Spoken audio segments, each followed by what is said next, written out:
beliau.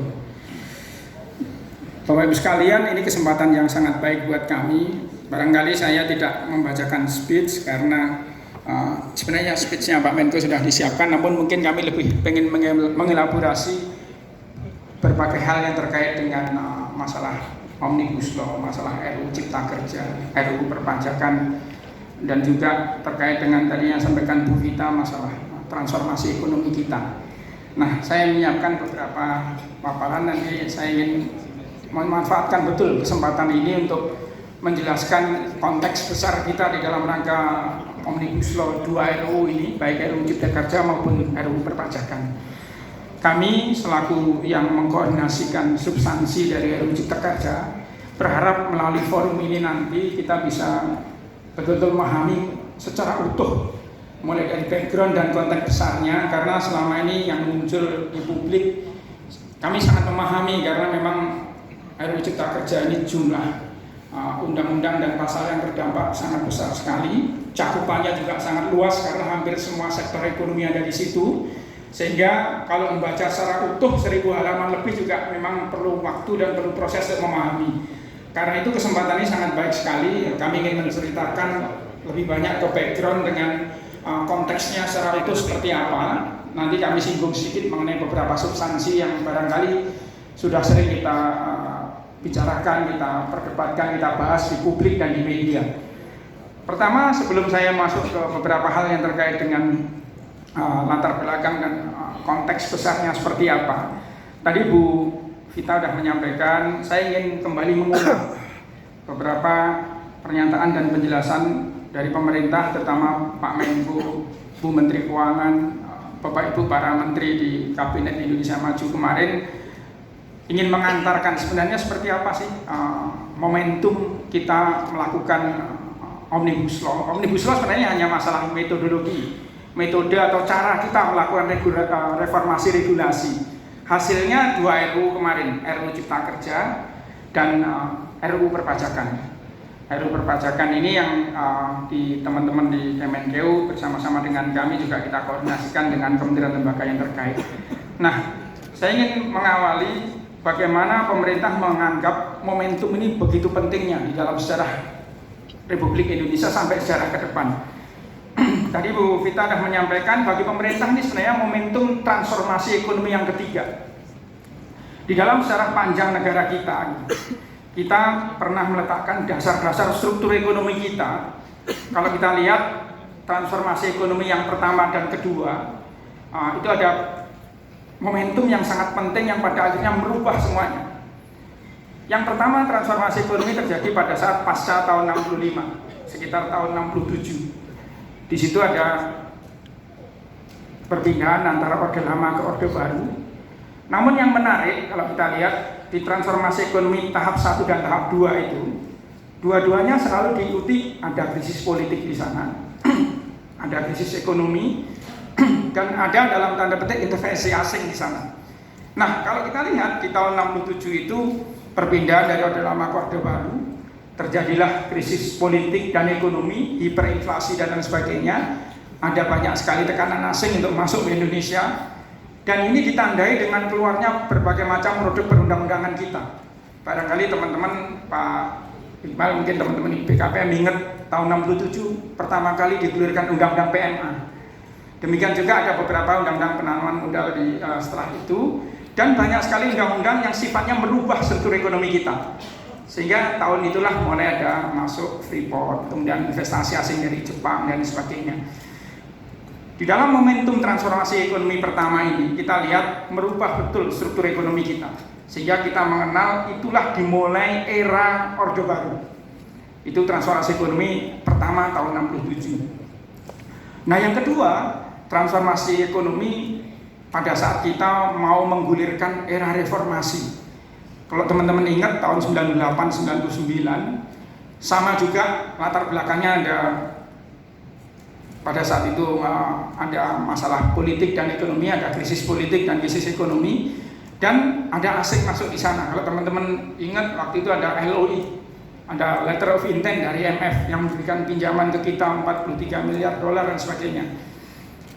Tapi pada saat momentum itu kita juga merubah dengan menggulirkan banyak sekali undang-undang yang memperbaiki betul struktur ekonomi dan struktur politik di negara kita. Mulai undang-undang persaingan usaha, kebebasan pers dan sebagainya, sampai ada undang-undang yang mengatur mengenai KPK, undang-undang yang mengenai berbagai perbaikan struktur ekonomi ke depan, perbankan juga diatur, undang-undang BI dan sebagainya. Nah, momentum kedua ini juga sangat penting meletakkan dasar-dasar struktur ekonomi kita ke depan.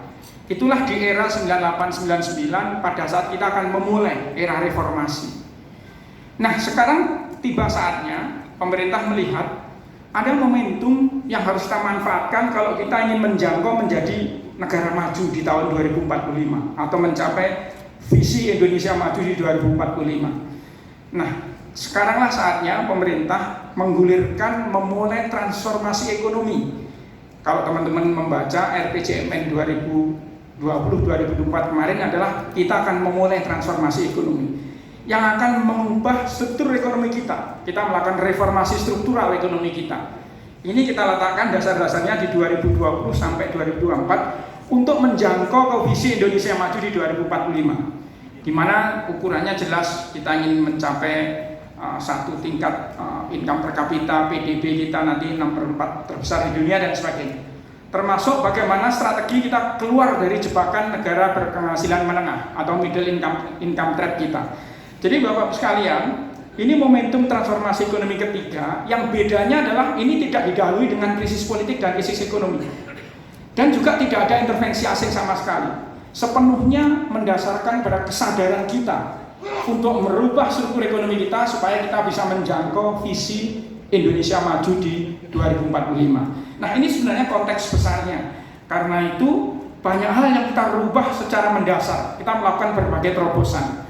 Saya kira ini yang menjadi latar belakang dasar pemikiran bagaimana pemerintah menggulirkan yang namanya konsep Omnibus Law tadi. Melakukan reformasi regulasi sehingga kita sekian banyak perundang-undangan, kita reform, kita lakukan perubahan. Dengan banyaknya undang-undang itu kita jadikan satu, kayak RUU Cipta Kerja ini yang terdampak ada 79 undang-undang di sana dengan 1.203 pasal. RUU Perpajakan juga ada 7 undang-undang yang terdampak di sana untuk disatukan di dalam RUU Perpajakan dengan menggunakan metode Omnibus Law. Nah, dan penciptaan SDM baik angkatan kerja maupun pekerja yang berkualitas ini nanti harus ada sistem menciptakannya, meskipun dia tidak ada secara langsung bagian. Jadi misalnya sekarang dalam pemerintah dari Pak Hasan sudah menyampaikan juga bagaimana vokasi dan labor market information system itu pun harus bagus, Inilah tugas berat dari Kementerian Ketenagakerjaan, membuat sistem informasi pasar kerjanya harus bagus dan bisa diakses semua orang. Jadi bukan seperti beberapa tahun lalu misalnya pertemuan antara calon pekerja dengan pemberi kerja nanti itu hanya secara manual. Jadi ketika nanti ini secara menyeluruh komprehensif kaitannya dengan pasal-pasal di kluster ketenagakerjaan, contoh misalnya ada terobosan baru, perlindungan baru kepada para pekerja yang di PHK. Nah ini kalau tidak disiapkan sistem baru, tidak akan bisa langsung bisa seketika ketika terjadi hal tersebut. Hanya, nah selanjutnya adalah ini singkat-singkat saja. Dikatakan bahwa Ibu Guru ya menyatakan bahwa kita dilibatkan misalnya. Sekarang kita lihat, sewaktu undang-undang sudah masuk ke DPR, dikirim, baru bentuk tim.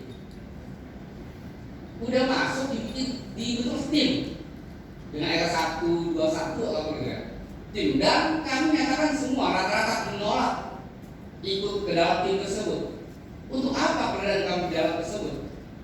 Jika sudah masuk ke DPR, jika sudah masuk DPR, larinya pemerintah cuma santai doang kan? Untuk apa perlu kami gitu? Karena bicara di DPR, nanti pasti dia tidak dapat aja berita gitu kan. Nah itu. Dan selanjutnya adalah tentang poin produktivitas. Artinya Janganlah tertentu menyatakan bahwa produktivitas pekerja itu rendah. Dengan rendah itu maka seenaknya jadi katakan bahwa ada segitu sekian gitu. Cukup gitu. Fungsi negara di mana? Negara itu kan melihat bahwa di pasal 2 itu jelas memberikan kehidupan yang layak. Apakah pantas orang bekerja dikasih upah sekian per jam gitu kan? Tidak per jam dengan nanti kan? Apa pantas gitu kan? Kita, nah dari sini dari poin itu kan produktivitas itu kan bicaranya adalah ke fungsi tadi. Sebelum bekerja dia sekolah, ada belajar BRK, macam-macam. Setelah bekerja dia tidak lagi. Kenapa nih negara kita tidak produktif? Mengapa? Itu tugas negara. Jangan sampai setelah tidak produktif, jangan buat tidak produktif.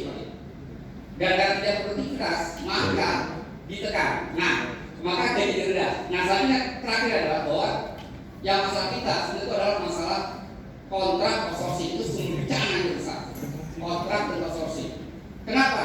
Dengan adanya kontrak outsourcing diperluas seluruh core bisnis menjadi bisa kontrak dan outsourcing. Dan kita jadi buat outsourcing, masuk poin yang ketiga adalah upah menjadi per jam.